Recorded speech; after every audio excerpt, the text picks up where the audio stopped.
Welcome to Fantasy Sports Daily, powered by FantasyGuru.com, Monday through Friday at 12 p.m. Eastern Standard Time, 9 a.m. Pacific. Ray Flowers breaks it all down for you from a fantasy sports perspective.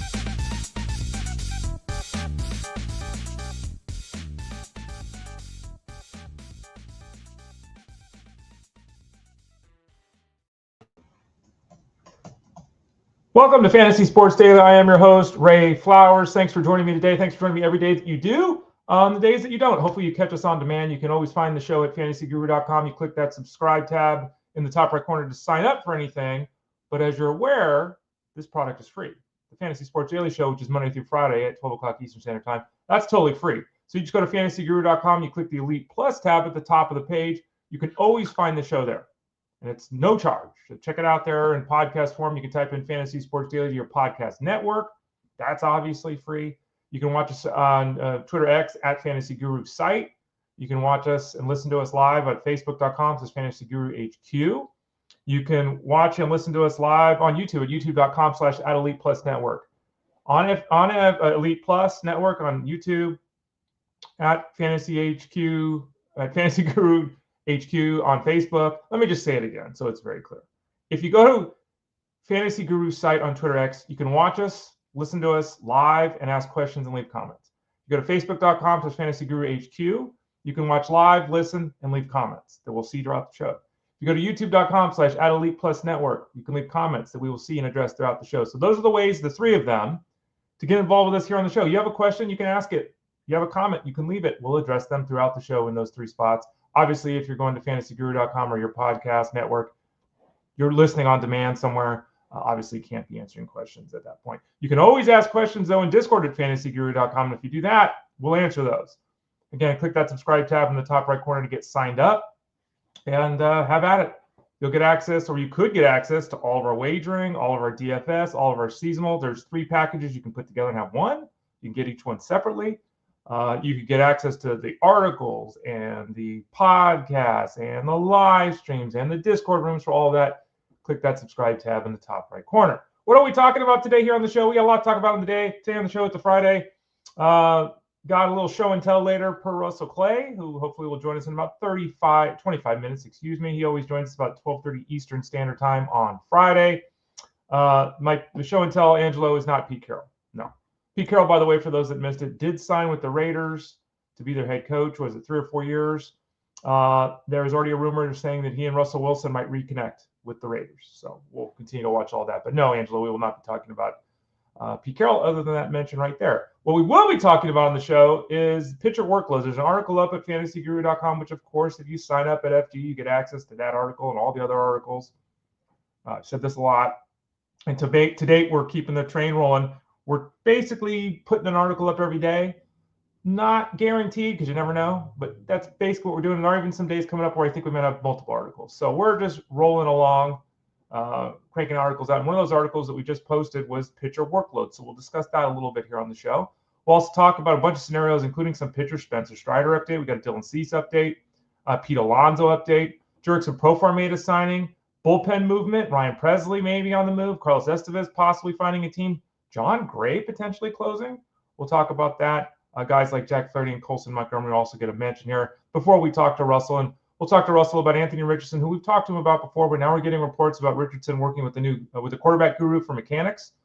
How does that factor into Russell's thought process there? Christian Watson's got the knee injury, not going to be ready for the start of the season, most likely. What are we doing with him? I had someone ask me in Discord, what about the Packers making a trade for DK Metcalf? We'll talk with Russell about that. Thoughts on the 18-game schedule, and then some Dynasty thoughts. He's a little bit lower, Russell, on Dak Prescott, Chuba Hubbard, Rhamondre Stevenson, Mike Evans, and Xavier Leggette. We'll press him a little bit as to why that is here in a bit. Okay, let's talk some pitcher workloads. And for those of you watching live or even on demand, if you're watching this, you can see on the screen. If not, I'll try to describe what we're talking about here. There's an article. You can see it at the top of the page. It's one of the articles that we're cranking out every day for FG. It's pitcher workloads. And there's all from 2019 all the way through 2024 in the article. Every year was listed. I didn't want to do that here on the show. But as you can see there, things have drastically changed. Back in 2019, which is only a handful of years ago, all right, maybe 2 hands, but you get the point. It was a very recent time, less than a decade ago. There were 15 pitchers that threw 200 innings. Last year, there were 4. There were 33 pitchers in 2019 who threw 180 innings. Last year, there were 21. It was about even in the 170 zone, 51 to 45. About even in the 160 zone, 66 to 61. About roughly even in the 120 zone, 107, 104. So basically, we got a lot of similarities beyond the tops, and that's not overly surprising. If you're looking at the screen there, just to point out what it is so you can understand it, when you see down in 2024 and it says there are 4 guys that threw 200 innings and it says -1, that means there were 5 pitchers that reached 200 innings in 2023. So it says -12 for the 180 innings, 12 fewer guys threw 180 innings last year than in 2023.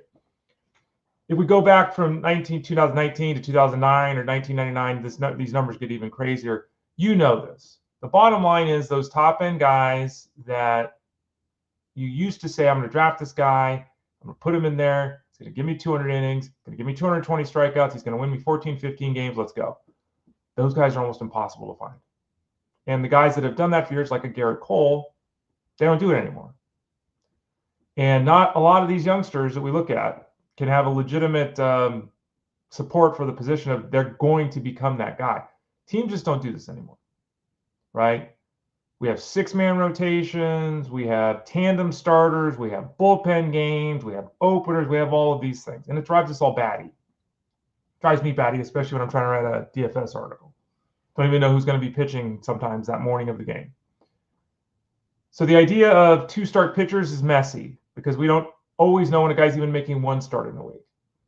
If you're in a league that counts starts, well, what happens with that reliever? So you could have your bulk reliever come in, the guy that throws 4 1/3 innings, your Ryan Yarbrough, give you 4 1/3 innings, give up a run, doesn't even eat up a start.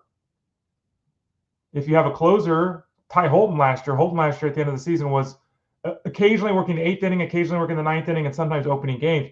If you had him in there trying to get a hold or a save, and he started a game, you lost a start that week. So this has direct impacts, not just on who do we draft early in a draft and all that on our fantasy squad. It's how do we manage our team in season, and it's getting more and more confusing, and it's not likely to change appreciably, unfortunately. Here's what happens when we talk about, and this is probably the biggest issue that most of us have to deal with in the fantasy space, because we know about bulk relievers, we know teams are going to mix and match. We know that guys, down the pecking order, as we're looking here. I mean, we know down the pecking order, guys that throw 120 innings, there's going to be a ton of them. It's going to be over 100 of those guys. There's going to be a lot of guys in that zone because teams keep them there. There's going to be a lot in that zone because teams have injuries. If we have a 5-man rotation, though, and this is something that teams sometimes change in season. They have a 5-man, they go to a 6-man because of injury. Maybe they want to protect someone like Shohei Ohtani. Maybe they'll want to protect a guy coming back from injury. Spencer Strider, who we'll talk about. Maybe the Braves will go with the 6-man rotation. Maybe it'll be a 6-man rotation once through the rotation. Maybe it'll be for the month of May because the team only has 1 day off. Maybe it'll be their plan all season long. Maybe it'll be their plan at the start of the year, and then if the guys prove they're healthy, in the second half of the year, they go to a 5-man rotation. Like, this is messy. When I was a kid, it was a 4-man rotation because I'm old, but then it quickly became 5, and everyone just used 5. Like, that just became the standard. No one used 4, no one used 6. In September, maybe you made a modification because you expanded rosters or because, your 5th guy just wasn't doing a good job. But for the majority of the season, it was just 5 guys. If you have a 5-man rotation and they make 32 starts, that's the full season, right? If you have a 6-man rotation and they stay on that, they only make 27 starts. So that's a loss, obviously, of 5 starts, which doesn't sound like much, but it's a lot. 5 starts out of 30, it's a 1/6 of the starts. If it's 25 innings, let's just say 5 a start, right? If it's 25 innings and you have a top-end pitcher, that's 30 strikeouts you're losing. That's probably 2 victories you're losing, maybe 3. That's significant. If these guys are posting a 3.0 ERA and a 1.1 WHIP, you also lose those 25 innings of those rock-solid numbers. So that's a significant change, and you can see it there on the screen. If you have a 5-man rotation and you pitch 5 innings per start, you're going to throw 160 innings. If you have a 6-man rotation, you pitch 5 innings a start, it's 135 innings. There you go. It's a 27-inning difference. It's a big difference. And as I noted, and the article at FG has a lot more data in it, but as I noted, the hardest part about this is this team is going to start with the 6-man rotation. They're going to start with the 5-man rotation. They're going to mix and match it. They're going to change it up on a Wednesday and decide for, this is very difficult head-to-head, roto, whatever you're playing, because, and this is another reason why the projection article that just went up at fantasyguru.com is so important for people to read. It's why this projection stuff that people do is kind of poppycock nonsense. I mean, the teams could say they're going to a 5-man rotation right now. A week before the season begins, they could say they're going to 6, and that drops 25 innings pitched off of all the starting pitchers. So all 5 of those starting pitchers, which is now 6, all 5 of those starting pitchers for that team that were projected are all wrong. All of them. And now, though they're all wrong, all the relievers in the bullpen are wrong too, because now the relievers have to step up and fill the 25 innings for the 5 or 6 guys, for the 6 guys. You can read more about projection models, read that article. I really would encourage people to do it because it's a long, not extensive, it's a long, substantial article. It's one of the few longer articles I'm writing this year, as we've talked about trying to keep them shorter. That one is, I think, worth the read for people.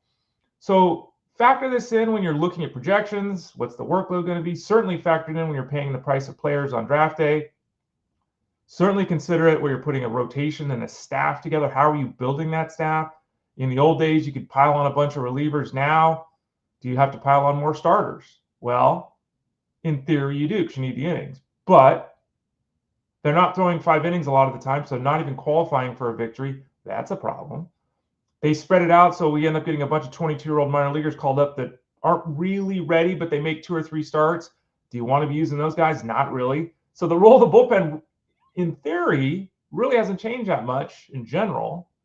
And specifically, the bullpen guys actually throw more innings than they used to because the starters go shorter spans, right? It's not just that they're not throwing as many innings overall. They're not throwing as many innings to start.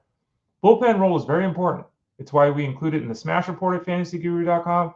It's why I talk about it all the time. It's why we're going to have the closer grid up here shortly. It's why we'll have the Souls rankings out shortly. It's why I'm in the league over at with Tout Wars, which includes innings pitched instead of victories and Souls instead of saves, because I really believe this stuff. Okay, so we'll continue to talk more about this. It's still January. We'll continue to talk more about this, but just get you to thinking. It's something that really would benefit you to start thinking about more directly. How are we going to build that squad in 2025? All right, let's talk some specifics. We got about 15, 20 minutes before we'll talk to Russell Clay. Let's talk a little bit of some of the specifics of these players here. And the first up is Spencer Strider. Now, this is a really intriguing situation. He had elbow surgery, did Spencer Strider. We're hearing he's already throwing bullpen sessions, which is great. Understand, though, that Spencer Strider is the franchise on the hill for this team. They've got a lot of other good pitchers. But he's obviously a star in this league. They want to make sure he's fully healthy. They don't want to rush him one bit. They won't rush him one bit. If he has any little hiccup here in his recovery, they shut him down for 4 weeks, something like that. So there's always that in play. When they bring him back, they're likely to say, we don't want you to go out there and throw 62 pitches. We want to bring you back and be able to throw 82 pitches. So that'll delay the return a little bit. The bottom line is Strider is moving in the right direction. We have no idea, none, when we're going to see him. It's almost a certainty that he will not be ready for opening day. In fact, I would consider it a certainty. I'm hoping to see him in May. Okay, that's what my hope is. Now, again, we'll adjust our rankings at FG, and we'll talk about it on the show. That's my expectation at this point. That could change immediately, again, with a little setback or some great news. He's throwing 96 miles an hour, and he threw 58 pitches yesterday. I would anticipate he misses the month of April. That's our operating assumption at this point in time. Dylan Cease. So we go from a guy in Strider who's a horse when healthy to a guy, Dylan Cease, who is a horse right now because he is healthy. And we're hearing a lot of rumors at this point in time. Teams trying to figure this out. The free agent market is starting to dry up a little bit. Teams are starting to sign some players finally. There's tons of bullpen talk. We've been discussing it here on the show. We'll discuss it even more today. The bullpen talk is really picking up. But Dylan Cease has been an interesting guy because he's kind of been floated out there as somebody that the Padres are willing to move. I get it because I believe he has $8 million left. Let me verify that. I think he's got $8 million left in one more year on his contract, and he becomes a free agent. Obviously, Dylan Cease, who will become, he's 30 in December. He does have one more year at $13.8 million. I was wrong with the price point, but 1 year at $13.8 million. And that's it. So he becomes a free agent next year. He'll be a 30-year-old free agent, and if he does again this year what he's done the last few years, he'll be a guy coming off 175 inning, 225 strikeout season, and he's going to get paid. He's going to get paid. So the trade market is questionable for Cease because of that factor. You don't want to make a trade for a guy that's going to bail on you in a year. So you have to make the move thinking we want this guy part of our organization long term, and we're going to be willing to pay him $200 million. Which is, if you look at the track record of pitchers, right? So the latest rumor is that the Twins have expressed interest in Dylan Cease. Okay. I mean, if you look at the Twins, let's pull up their pitching stats. They've got Pablo Lopez at the top and Bailey Ober. Two great right-handed pitchers, great foundation at the starting rotation.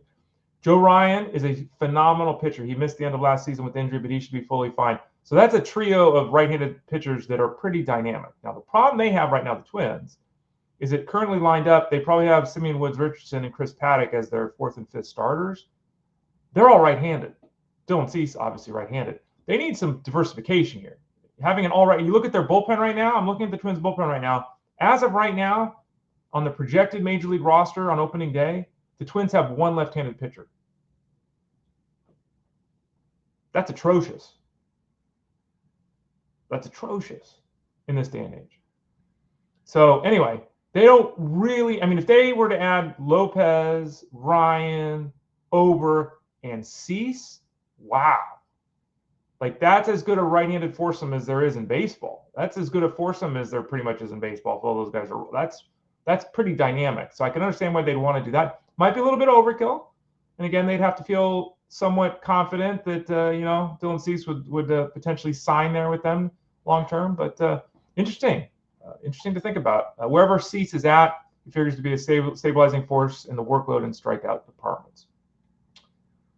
This one is really interesting. Pete Alonso, Max Scherzer, there's a lot of rumors about where they're going to go, of course. Toronto, there were reports yesterday suggesting that Toronto was closing in on a deal with Pete Alonso. Then we got Shea Davidi and Ben Nicholson-Smith, who both cover the team for Sportnet, who are the two number one beat writers for the Blue Jays, who said nonsense. Blue Jays are not building momentum toward a deal with Pete Alonso. And so this is, he said, she said, I'm going to trust the two guys that cover the team versus the national reporter. That's how I will do it. Doesn't mean that Alonso won't end up signing with the Twins. It could still obviously happen. But right now, the reports of him going there they were shot down, I guess is a better way to put it. Because the two people closest to the team say no. What would the team do? Well, the thinking is here that if the Blue Jays were to sign Alonso, and let's face it, we talked about that. It's Vladimir Guerrero, Santander, who they just signed, Bichette, and Springer. Andres Jimenez is a nice ball player, but he's not he's a solid offensive player, but he's nothing fan. They need another bat. I mean, if you look at their offense right now, I mean, it's Miles Straw, David Schneider, Nathan Lukes, Ernie Clement, and Will Wagner. They could really use Pete Alonso. And maybe signing Pete Alonso would have an impact on Vladimir Guerrero wanting to stay. Now, they just gave $90+ million to Santander. Obviously, Alonso wants $200+ million. Vlad's going to want $400 million. Like, are they going to pay $1 billion to these 750, $750 million for those three guys? Probably not. Something to think about, though, because, again, Alonso's needed there, and he could end up there. Give me a sec for some water. So, he's a big – it'll be fascinating to see what Alonso does. Does he sign a one-year, $40 million deal and try to get paid next year? Does he do a 3-year, $120? Does he go for the 6-year, $200? We'll see what happens with Alonso. But the market's been slower to develop than we anticipated, and the rumors that we heard yesterday morning about him going to the Blue Jays have not been substantiated by the people that cover the team. Vladimir Guerrero in this scenario, by the way, would move to third base. The team has talked about moving Vlad to third base if the opportunity came up. Vlad is in better shape than he used to be. I think he'd be more able to handle third base. Of course, he'd have to be on board. I can't imagine he would say, no, don't bring in a guy that's going to hit 40 home runs every year. So he'd probably be fine with it. But that is something that would be a benefit to Vlad in the fantasy space. Obviously going to be an elite level draft pick in 2025, but potentially also picking up third base eligibility, which is never a bad thing in this era of everyone being hurt. Okay, next up, Jurickson Profar, and this is a good for you kid. He's not a kid. We talked about this yesterday. I'm just really old compared to everyone anymore. There was a period of time where Jurickson Profar, and this is a long time ago, Jurickson Profar was the #1 prospect in the game of baseball. Not for his team, not in his position. He was the #1 prospect in baseball, 1 or 2. He's 32 years old next month. 32 years old next month, about a month from now. And he finally got paid. He got a 3 or $42 million deal for the Braves. And like I said, good for him.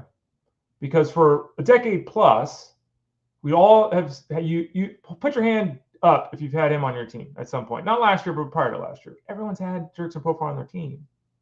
You picked him up for 2 weeks here. You picked him up for 10 days there. You picked him up for a month there. We've all done it. You know, there's been times where he's multi-position, infield, outfield. His bat plays. It's not sexy or exciting. You know, he had 20 home runs in 2018. He had 20 in 2019. You know, he had 15 home runs, 80 runs scored in 2022. Like, you know, you never felt like you were winning if you had him on your team, but he was that plug-and-play guy that when you had an injury or you needed just a pickup because someone was killing you with their performance. Well, last year he finally put it all together. And he predictably slowed in the second half after his insane first half. But in the end, he had 280, 24 home runs, 85 RBIs, 94 runs scored, and stole 10 bases. A terrific season for Jurickson Profar. 839 OPS, more than 100 points above his career average. So he joins the Braves now, 3 years, $42 million. Question with Profar is, does he repeat last season? I don't think it's wise to say he's repeating last year. I think it's fair to say, let's look at him hitting 250, 60, hitting 18, 20 home runs. And the interesting part is his runs scored, which were 85 last year, might be the same or higher this year if he hits second in this lineup. Now, there's a lot to figure out here. What happens to the lineup when Acuna comes back? Because he's going to miss the start of the season too. If they put Acuna first, that probably drops Profar down to 6, 7. But if you're looking at the Braves lineup right now, they could go something like this, which who wants to pitch to this? Acuna, Harris, Riley, Olson, Ozuna, Albies, Profar. That would be Profar hitting 7th. That could happen, which would obviously ding him. But woof, that's... And if you look at the way the team is constructed, the loser here would appear to be Bryan De La Cruz. So there was some excitement. Maybe he played every day for the Braves. How does that happen now? Jared Kelenic is also a loser because they signed Profar to play every day. Obviously, Michael Harris will play every day. Ronald Acuna will play every day. And then you've got Marcell Ozuna at the DH. So Kelenic loses a ton of value too. So this is the Braves admitting that Kelenic and or Bryan De La Cruz wasn't going to get it done for them. So they signed Jurickson Profar. So early in the year, Profar probably hits, like I said, he probably hits 2. That'd be really interesting for him for the start of the season. We'll talk about that when we get there. Maybe that'll get to a point where we'll talk about trading him out before he drops down to 6th or 7th, which is likely to happen when Acuna comes back. But good for Jurickson Profar. And again, he should be solid this season. Just expect some pullback across the board. Talking about some bullpen guys. Ryan Pressly was another player yesterday who we heard was going to get traded. He's going to get traded to the Cubs. Well, Chandler Rome, who covers the team, says absolutely not. That deal has not been agreed to. That deal is not in the works. The big sticking point appears to be that Ryan Pressly has a no-trade clause. So, you know, where's he going to go? Does he want to be East Coast, West Coast? And this is a nice thing that these veteran players have, is they have an ability to control where they play. So the Ryan Pressly train appears to be leaving the station in Houston. And remember, he was the closer with this team, and they just went out and signed Josh Hader. Can't blame him for signing Josh Hader, but Ryan Pressly's a really good reliever. He's being paid $14 million, I think, this year. So Astros might have to take a lesser skilled player in return or eat some of that salary to move him. But there are teams searching for bullpen depth across the land. And there are certainly teams who would consider putting him in the 9th inning right now if they sign him. So Pressly will have to watch. Right now, if you're doing a draft tonight, he's a good speculative add at the end of the draft because it's very reasonable to think he could get traded and end up as the closer for somebody. So keep that in mind. But right now, he's kind of floating in limbo. The rumors yesterday that he was getting traded right now, not coming to fruition yet, but it does appear like he will be on the move and headed somewhere. John Gray said, look, guys, we need a closer. I'll do it. Now, John Gray and I have had a real love and hate relationship, mostly hate, if you look at it in the love-hate perspective. But truthfully, just I'm not in on John Gray, never been on John Gray. He's always had the skills to do more than he has done. He's always been a player that's not the sum of his parts. Like each individual piece, you're like, yeah. Putting it together has never happened. He's dealt with injuries and all that. And he said, look, guys, I'll be your closer. They signed Chris Martin, who's an excellent reliever. Chris Martin is 39 years old and has never been a closer. They've got Robert Garcia and Jacob Webb there. Okay, these are nice arms, but these guys have no experience at the major league level working the ninth inning. Hobie Milner, Sean Armstrong. Ugh. Obviously, Kirby Yates is not coming back. Maybe they bring back David Robertson still, and they try him in the ninth inning. We'll see. But right now, they don't really have a closer. And so John Gray is an intriguing. He's another one of these guys. My 30th round pick, I'll take John Gray. Eovaldi, DeGrom, Molly, Bradford is kind of how they're going right now in that starting rotation, with Gray being the fifth guy. So they would have to find out, maybe it would be Rocker taking the spot. Maybe it'd be Jack Leiter. Those two young guys are coming at some point this year. They will be in the rookie write-ups next week that come out. Next week's rookie week over at Fantasy head-to-head and rookie week over at fantasyguru.com. So great time to get involved with us if you haven't yet. Click that subscribe tab in the top right corner. So Rocker and Leiter are coming at some point. Maybe Gray's looking at the writing on the wall and being like, look, I might be out of this rotation anyway. Intriguing name right now, but he would be asked to do something that he's never done as a professional at the major league level. 223 starts out of 228 appearances for John Gray. No holds or saves in his career. Next up on the list of players to talk about is another reliever, Carlos Estevez. We've talked about him on the show many times. Now the Tigers are interested. So it's like every team in baseball, let's see, Reds, Cubs, Blue Jays, Phillies, Yankees, Tigers. All of these teams have been rumored to be in or interested in, at least, Carlos Estevez. They have Vest there, Holton, Bo Brisky, who throws 100 miles an hour. Jason Foley was their closer last year. Tigers don't need, quote-unquote, Estevez, but it wouldn't hurt. It's never a bad thing to sign a guy with closing experience who's a pretty effective big league pitcher. So he's another one of these guys the teams are starting to really get excited about. The Mets made their signing of A.J. Minter official. Minter, like Blake Trinan, another middle reliever signing for big money. Minter got 2 years and $22 million. He's a very good left-handed reliever when healthy, gets strikeouts, ground balls.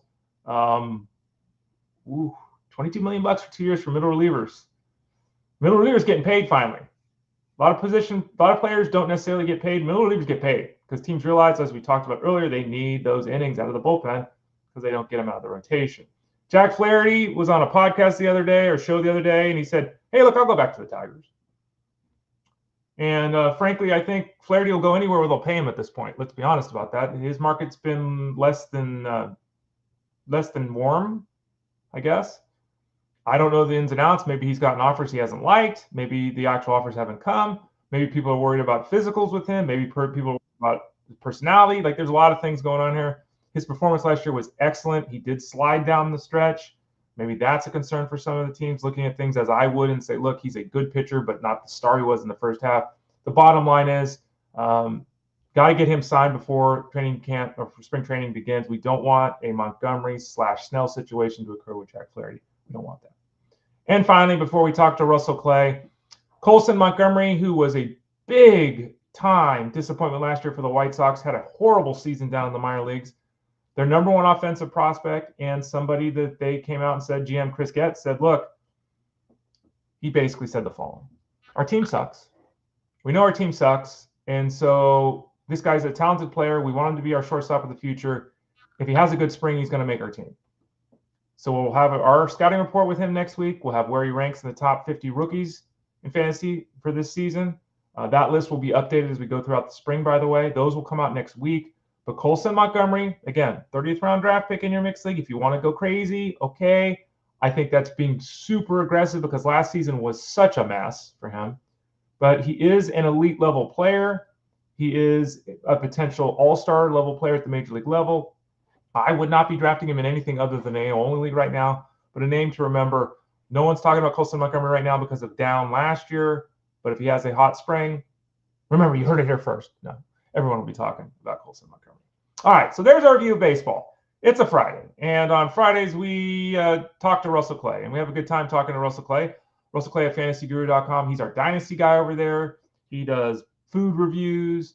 He is in Discord all the time answering comments and questions. He's opened up packs of cards. He's a varied guy who always comes in with energy and a smile and a lot of information. So let's bring him in right now. Russell Clay of fantasyguru.com. Russell, how you doing today, bud? Pretty good, Ray. I was looking at this Colson Montgomery guy. Yep. Is he related to the older guy? Well, Jordan Montgomery? I don't think so. Is he? Did you find out they are? Ray, you want to know my number one most hated pitcher prop guy last year? Jordan Montgomery? Easily. Easily. Cause I bet against him every start last year to begin because I thought he stunk. Right. Or it was the opposite. I forget. You probably bet on him to have success because he did stink. And then he was horrible every time or something like that. I don't remember exactly. I just remembered I associate his name with losing. So well, I was just talking about this. There are players still in baseball, right, that are free agents, and spring training is a couple of weeks away. And Jordan Montgomery was one of those guys that didn't sign. He was trying to get a big contract last year, and he didn't sign until very late. So he wasn't settled. He wasn't with his team. He wasn't out there on the field, and he never found it. And the previous 4 years, he was one of the more consistent left-handed pitchers in baseball. He's very stable, not a star, but very good, very stable. And I wonder how much of it last year was that he just wasn't there at the start. Yeah. I mean, showing up midstream for anything, Russell, that's not easy. Oh, yeah. He had some rough starts there. 8 earned against the Mets. Yeah. 7 against the – oh, yeah. That's all coming back to you now. Yeah, it is. Russell Clay at fantasyguru.com. Join us again every Friday at about 12:30 Eastern time. Thoughts on the 18-game schedule? We've heard that drop a little bit before we get into the player talk. I think it's inevitable. I talked with Tyler Beaker yesterday. You're shaking your head. He didn't want it either. You don't either? I didn't want 17 games. He didn't want it either. Okay. We were already running into issues with playing time and the season being too long and players sitting out games. And now we're at the point where analytics has optimized sports, right? And that's one of the issues. The optimal way to deal with a season is to not play all the time, right, Ray? Like back in my day, aka the 2000s, we didn't know that yet. So everyone in the NBA played 82 games or tried to. Everyone in football, tried to play a full season. And now it's like, even week 17 this year felt a little fraudulent. And that wasn't even the final week of the season. So, man, if they do another game, it's a nightmare for fantasy already, Ray. What did you think about the final 2 weeks of this season? Because that's what I think the core of this is, where teams are looking at this, playoffs are wrapped up, and if we have another week, I mean, I don't know. Well, it's tough to me because in baseball, guys rest the first week of the season. Sure. In basketball, guys rest the first week of the season. Like, this legitimately happens. And we all know basketball is an utter disaster because you don't even find out sometimes guys aren't playing until a half hour before the game. Like, it's an utter disaster. They have to put rules in place in basketball, which they did, for you to play a certain amount of games to even qualify for awards. Like, it's gotten so bad. You have to get permission to rest players from the commissioner's office. Like, it's gotten so bad in that sport. So it is just what it is, and I think it's accepted. In football, so they're doing the same thing in football, but instead of playing 162 or 82 games, they're playing 16, 17, 18 games. So missing that game is big. It's a much bigger impact. The baseball player would need to miss 10 games, right, for a football player to miss 1. So if you extend the season, it's better for the players. It's better for their health. It's probably better for the product. It's certainly better for the NFL to make more money. But in fantasy, it's going to be a disaster because there will be more teams resting. Probably 2 weeks instead of 1. I think it's inevitable, like I said, but I'm not interested in it either, Russell. It's really it's coming, but I just don't like it. I get it, and I get both sides because it is the smartest way to just rest guys, especially if you're in the playoffs. But I don't like it. You're not the only one, Russell. Russell Clay at fantasyguru.com. Let's talk some players here. And we've talked about this guy previously, but we have a new storyline with Anthony Richardson. Anthony Richardson, who is horribly ineffective at underneath passes, as we're all aware of, is going to work with biometric coach Chris Hess. Now, Chris Hess has had success in the past working with NFL starters. I applaud Richardson for not going to the offseason, saying I'm going to go ride my yacht. He says, okay, I suck at something. I'm going to try to get better. We heard earlier, last week, I think we heard Jaden Daniels using VRR, right? And people are all, that's why he's having success. So I'm all for guys trying new things. This is good news for Anthony Richardson. But how do you evaluate it from a fantasy perspective in terms of what his value is going to be? Listen, if I am any decision maker in a front office this offseason and my team has a quarterback, aka all 32 teams, I am talking to Jaden Daniels, trying to be in contact with him and seeing what he did, because I have context, and we all do. Jaden Daniels was kind of a burnout in college, and he talked about how he started to use the VR at LSU, and that's when I almost didn't believe it that final season, because it's like, this is a totally different guy than I knew before. And now that what he's doing, he's so calm in these games. He knows exactly what to do every single play. And this was happening from week 1, week 2 of the season, where remember that first month where he's completing like 80% of his passes? Yep. So I don't think Anthony Richardson could ever do anything like that.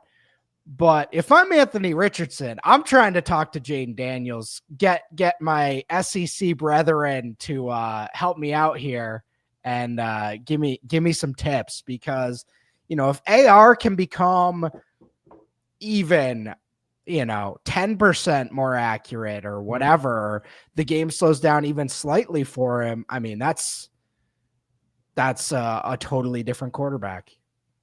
Russell Clay, fantasyguru.com. Every Friday, you can find him here with us.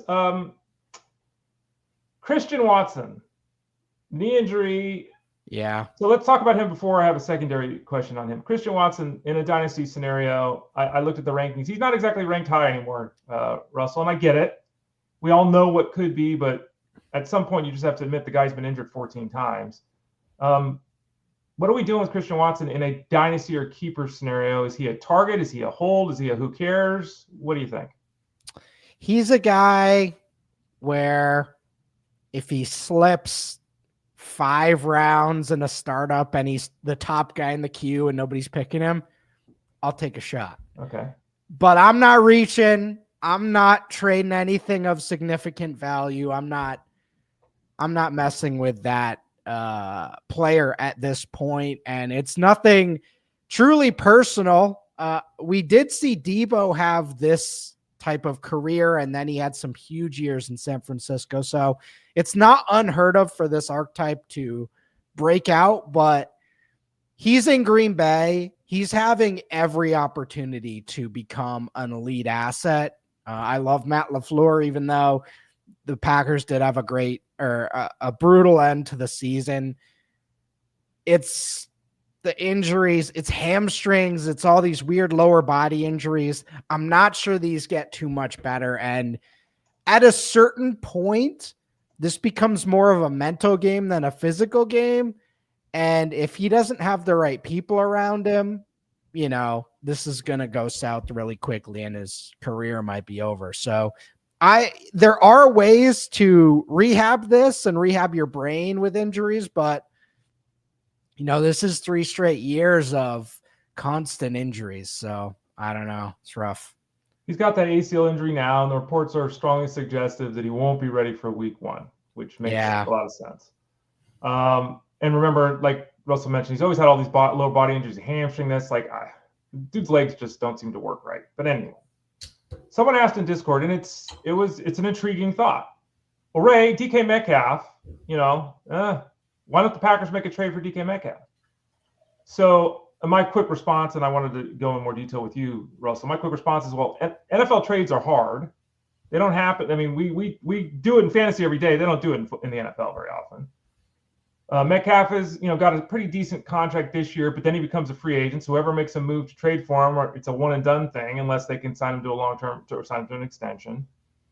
And on the field, though, it seems like it makes a lot of sense. Like if they could add DK Metcalf, all of a sudden our thoughts on Jordan Love probably change a lot. But what is it possible that DK Metcalf could be traded? Does this fit make sense to you? Just talk us through it.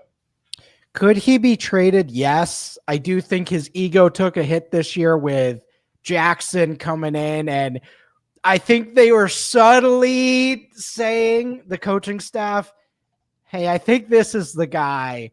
And that probably did not go over well for Metcalf, who is an excellent wide receiver. Just for me personally, I think it's pretty clear Jackson is, one of the better overall wide receivers in that Amon-Ra archetype. But yeah, if he does get traded, it'll be a good thing. I will say, Ray, brings up a bigger topic. Okay. When I look at the Bills and I look at the Packers, doesn't it kind of feel like they like having just an orb of randomness as their receivers? Like the Bills have Khalil Shakir, they have Keon Coleman, they have Curtis Samuel. They just have this mishmash of weapons. And the Packers have the same thing with Dobbs, Wicks, Reed, and they interchange 5 different guys. So maybe this is the way the NFL is going, where they're just going to have 5 different wide receivers and rotate them all. So I don't know if Metcalf fits into that type of style. And I don't know if this is a style out of desperation or whatever it is, but it seems like some of these teams are shifting towards this blob thing, which is not good for us as well.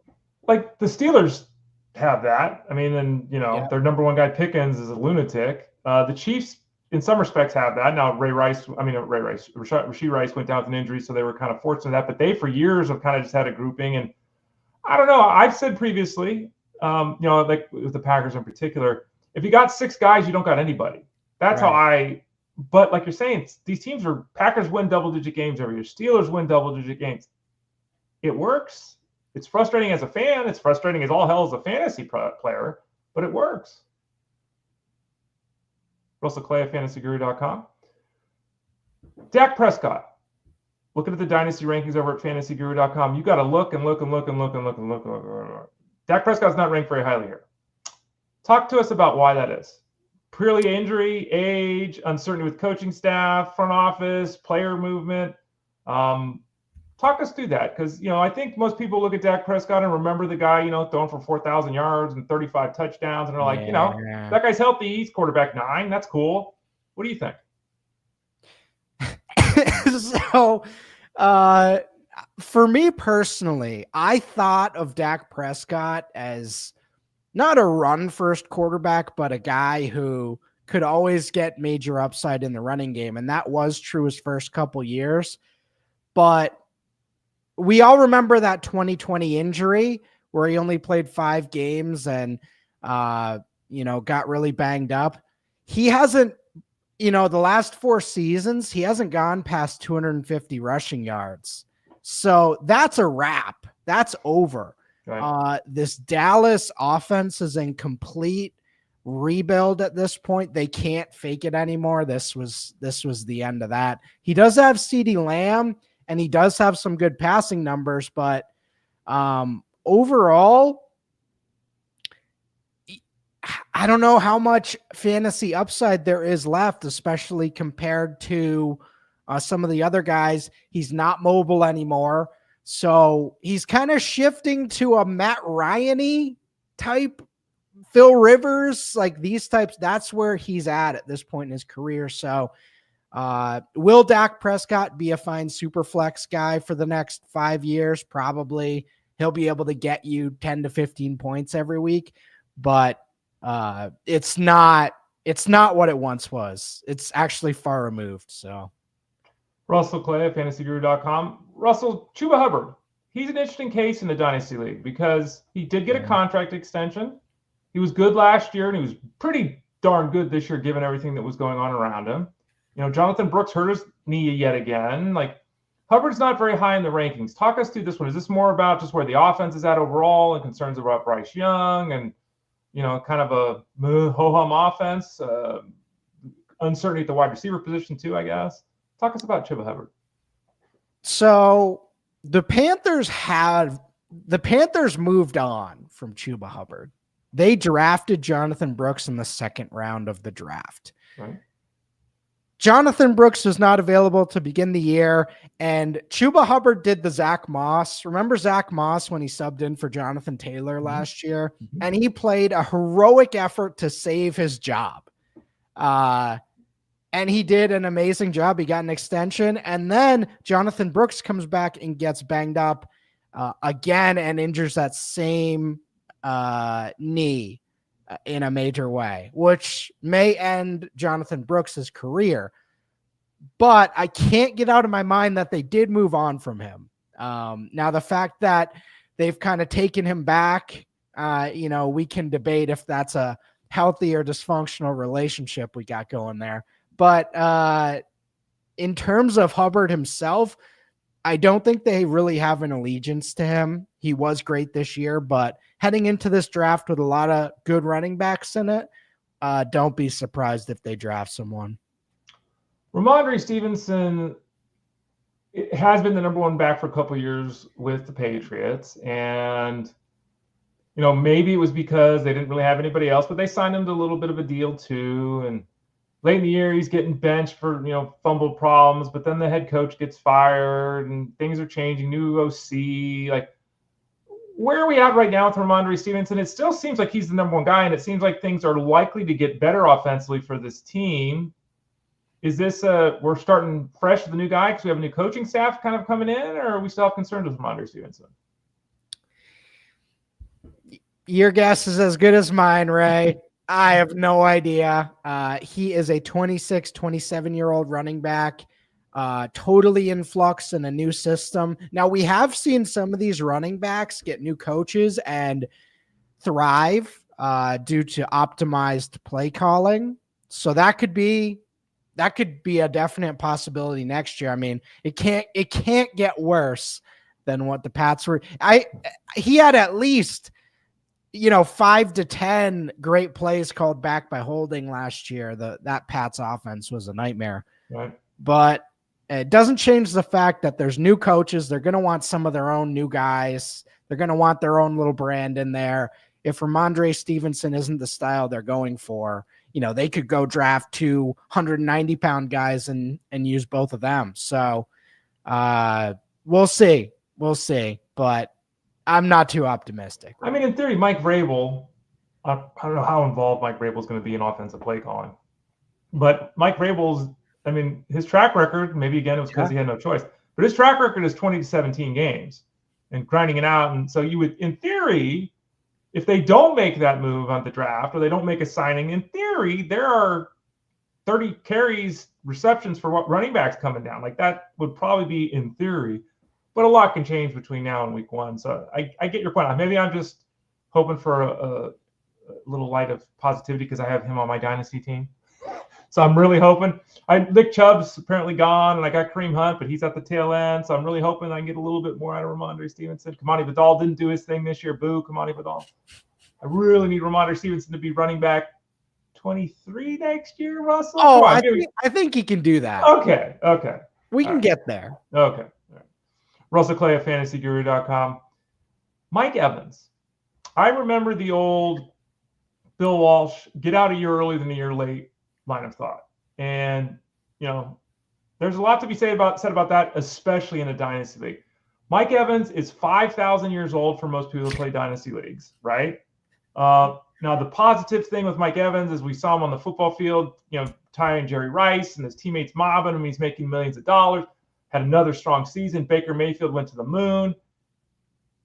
Is it all downhill from here for Mike Evans? Is now the time to get out before it starts getting rough? He's had 11 or more touchdowns in 4 of the last 5 seasons. And with guys like him and Moss and Terrell Owens and, you know, even Marvin Harrison, it's really difficult to pinpoint when the drop-off's coming, because that's more of an offensive coordinator thing than it is a wide receiver thing. I saw a great video last night of Roddy White talking about getting phased out of the Falcons offense later in his career. And it was fascinating to listen to because he didn't see it coming. He goes into the year and he's like, yeah, I'm still the man. Right. Like, we got Julio, but I'm still the man. And then, a month in, he's like, wait a second, I'm not first, second, or third read anymore. What the hell's going on? So with a guy like Evans, I kind of thought that fall off was coming 2-3 years ago. Right. So at this point, he's cheap. I think everyone is past the point of where they all think it's coming. We all think it's coming every year now. Right?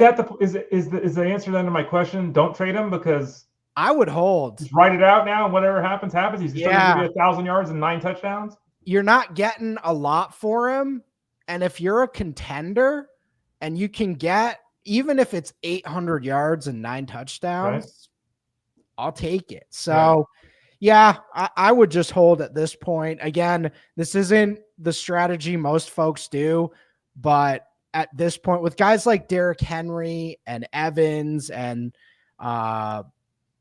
just increased player health, I do wonder if some of these guys are going to last a little longer. We talked about Xavier Leggette previously, but I want to circle back to him here and look at him from a dynasty perspective, because Bryce Young was better down the stretch. He looked like a competent NFL quarterback.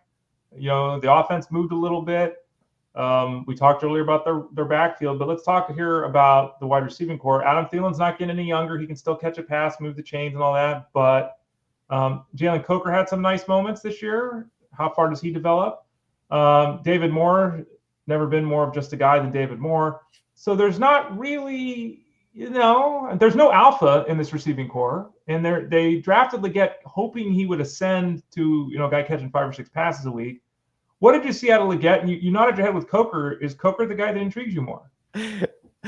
So I have 2 Panthers fans in my life. Okay. And if you ask them this, right? I heard so much about Jalen Coker this year, right? Okay. They love Jalen Coker. He's like their guy, because I think, undrafted and coming out and making some big plays for a team that didn't have much hope.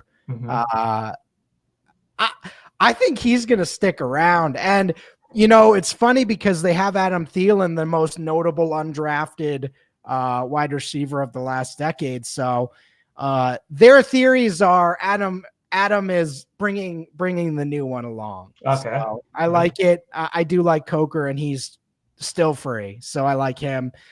Leggette, totally different player than Coker, and beyond a few drops, not a bad rookie year. Again, it's not going to be the Malik Neighbors type rookie year, but he showed enough upside where I don't think they move on from him. They moved on from Mingo really, really fast. Yeah. It was instant and they were done. Yep. Feels like they're going to continue to develop Leggette. So I'm buying both those guys. I bet they go into 2025 with those 2. Russell Clay at fantasyguru.com. Russell, it's a Friday. That's why you're here. Friday is now also the new day for me to do pottery. It used to be Saturday, but we changed things to Friday. And you claimed you wanted to see something here. So I grabbed a couple of it. I did do it. Let's go. Now, just so everyone knows, I did an 8-week class, took like a month off, and I'm in a second 8-week class. My partner, Jesse, she, on day, episode 3, was cranking stuff out. Like, people look at her and they think she's been doing it for 5 years. So next to her, I'm a disaster. Next to everyone else, I'm okay. I'm definitely getting better here. The second 8 weeks, I've gotten better. So I'm improving. So I'll share with you the 2 things I think I did best in the first 8 weeks. Okay. Yeah. First of all, here's a little bowl. And it's a little hard to see. Wow. It's got the, you can tell it's a little uneven. Hold on. Little background. So is this the one where you're sitting at the thing and it's spinning? And you sit on the thing, you put your hands in there and you go, whoop, whoop, whoop. Yeah. You have little tools. Yeah. So if anyone's seen Ghost, Jesse and I aren't doing that because we're in public. But yeah, that's the wheel, it's called. So you spin it around and you stick your finger in and you pull it out. And anyway, so this is one of them. So this turned out really well. Like, the glaze looks kind of cool. It's brown to light blue. It's a little uneven at the top. You can kind of see it a little bit, but it's pretty good. Now, the issue I had was the floor. So this is what you get when you're young. Oh, no. Okay. So it was really going to say I would eat a nice bowl of chili out of that. But... So it's really perfect for chili. It's a really nice, and the color turned out, like the glaze is really nice on the inside and everything. Uh-huh. Now, what we decided to do is I had another piece that broke when I was creating it. And so I made it, so now it's going to be a planter. So it actually can drain. It's not, it's a little bit big, but okay. So there'll be use for it, and it's still pretty. But that's a good spin zone, right? There we go. Right? Okay. Now this one came together pretty well. This one was difficult because I connected two pieces. Uh-huh. So I created one piece, created a second piece, and then I connected them together. And I will say that clay shrinks, but this one, interestingly enough, it shrunk at least 25%, if not more. I made a goblet. Okay. But now the goblet is not very big. Oh, man. So it used to be, it legit, when I say 25%, it was probably 2 inches taller. Like now, what is this, a goblet for ants? Yeah, right. So it's, and you can again, it's hard to see the glazing with the lighting I have here, but it's got some shiny glaze on the bottom and then kind of the blue on the top, and it's, it's a little uneven. You can tell there, it's not quite symmetrical, right? But I was pretty proud of it because I, got it to stick together, but yeah, it totally shrunk, dude. It's like a shot glass now. I don't know, but those are two of the. I made my best piece yet last week, so we'll see how that goes. But those were two of them there, Russell. This, by the way, Ray, is what that one's pretty good. Supposed to look like. I didn't make this one. Oh, you like the goblet? I like the goblet. I feel like you can drink out of that. You could definitely have. I mean, it could probably hold. Like an ounces, OJ. 4 or 6 ounces, maybe. Throw some OJ in there or something. Yeah, you could definitely throw it. You could have a little mimosa in there, a little tiny one or something. Yeah. But yeah, so it turned out pretty good. So that's my journey. Let's look at some of these comments here, Russell. Okay. I'll have to share something now in another 6 weeks when I finally get my stuff all done, because it's you create it, and then you work on it, and then you trim it, and then you glaze it, and then you fire it. It takes like a month to get a piece done.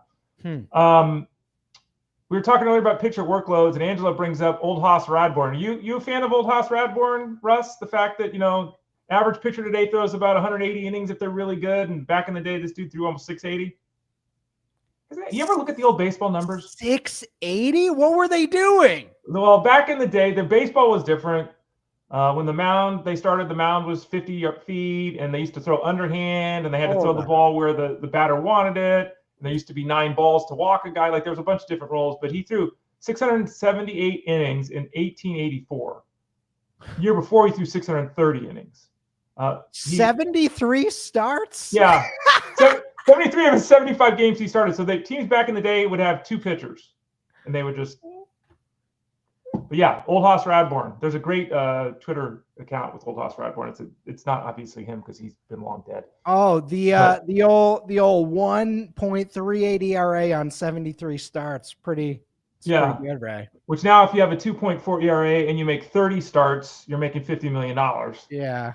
Old Hoss. Oh, he probably had to work at the hardware store. I'm sure he's probably working in the mines. Yeah. So there's some wild old baseball numbers.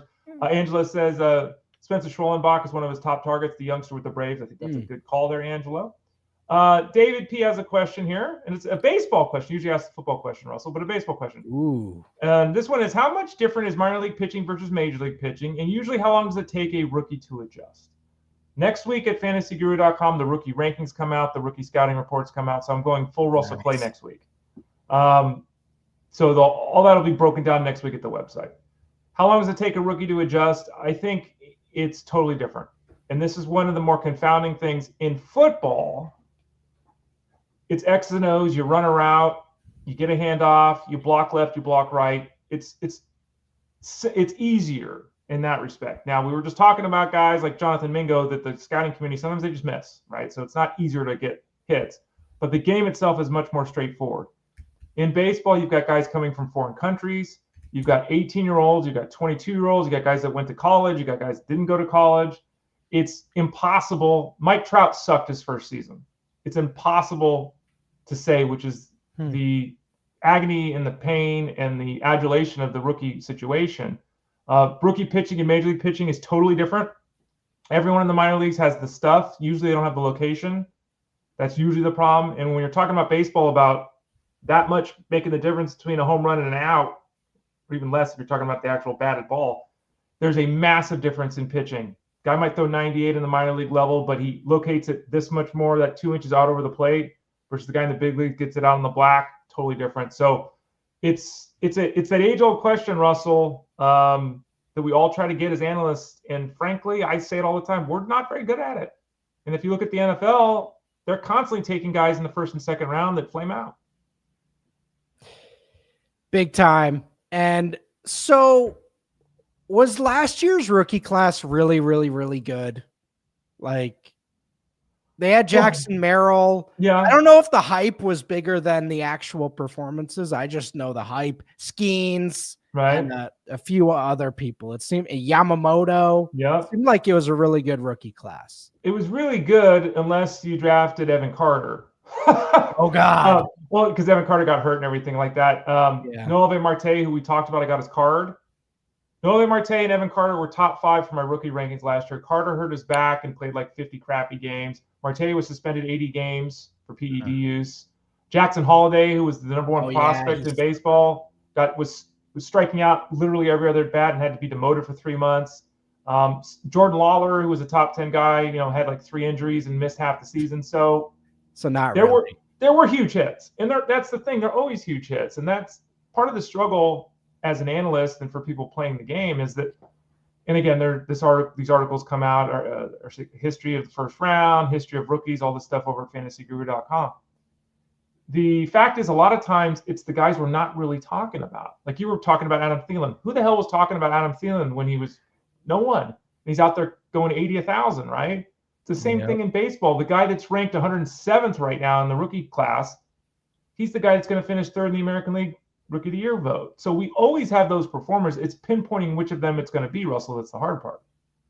That makes a lot of sense. Yeah. It's funny because all these teams seem to have their minor league system that every team seems to have guys they're excited about, and about 5% of them hit, right? Well, I've told this story. Victor Robles, who was good last year at the end of the season for the Mariners, but non-baseball fans, who the hell is Victor Robles? He was ahead of Juan Soto because they were on the same team.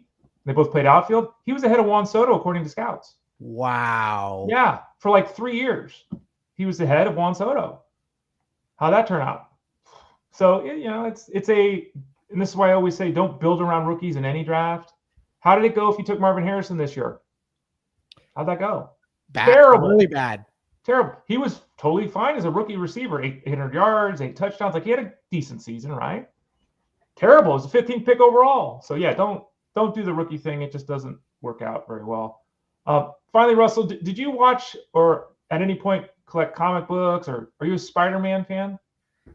I was a big Garfield guy, and not just the newspaper. I would buy the full book magazine. Yeah. You know exactly what I'm talking about. Yeah, I got buy it too. The full thing. Yeah. And I would go to work with my dad. He installed pools. Okay. And I would be working, but I'd just be on the side reading Garfield. Yeah, they were like what, 6x10 or something like that. They were huge. Yeah. They were orange and a green and a red. I remember the colors. Yeah, it was cool. I don't think the kids now know about Garfield, but they should.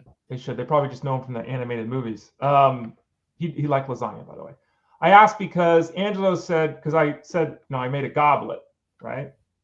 Angelo thought I said, I'm goblin. And I was thinking like the Green Goblin from Spider-Man. So I was wondering if you had seen, no, it wasn't the Green Goblin. No, it was a goblet. But thank you for catching it. Maybe I said goblin. Who knows, Angelo? I never know. It is a chalice. Correct. That's a good way. It can't be a chalice if it's 5 inches. Maybe at one point it was before it shrunk. Russell, thanks for joining us today. We really appreciate it. What you got coming down here? Football season going down to the end. We've got the college season. And did that end the way you expected? I should ask you that before we let you go. My number one thing right now is just Jaden Daniels. I cannot wait for him this weekend. If he pulls this off, it's going to be one of the coolest football moments of my lifetime. This is so special, and I can't I was in awe last week of this man. So I cannot wait to see this. I moved him up to quarterback 3 in the Dynasty ratings, but that is my sole focus this weekend. I can't wait. Jeff Mans predicted earlier this week on Elite Sports 3 to 6 Monday through Friday on SiriusXM. He predicted that Jayden Daniels will be in 2025 the number 1 drafted quarterback in fantasy football. Oh, Think that's the case? Think he's going to go ahead of Lamar, ahead of Allen, ahead of everyone else? Is he going to be number 1? I don't want everyone to do that and have those expectations, but maybe. I don't hate that call. It could happen. We could be setting ourselves up there, but I love this kid. Follow Russell on Twitter X at Russell J. Clay. Find him in the Discord answering questions. Find him doing food videos. I think ours turned out pretty well. Sorry about the photo, the way it looked, everything, but I had a good time doing that. For those people that missed it, I shared one of my favorite treats, which we think is legal. So where can the folks check that out if they missed it, Russell? Camel jerky. Yes. So TikTok was banned for a day and I deleted it off my phone. I can't get it back on. So the food reviews are no longer on TikTok, but they will be on Clay's Corner, possibly YouTube, and live on Fridays. So check those out. Russell Clay at fantasyguru.com. Thanks for joining us, Russell. We'll talk to you again next Friday. Have a great weekend, and go Jayden Daniels. All right. Thanks, Ray. You got it. Go to fantasyguru.com, click that subscribe tab in the top right corner, and get signed up for all the greatness we have to offer. Get my work, get Russell's work, get the entire crew's work. fantasyguru.com, click that subscribe tab in that top right corner. We'll be back on Monday to review the game action from the weekend in football and to talk some more baseball with you here on Fantasy Sports Daily, powered by fantasyguru.com.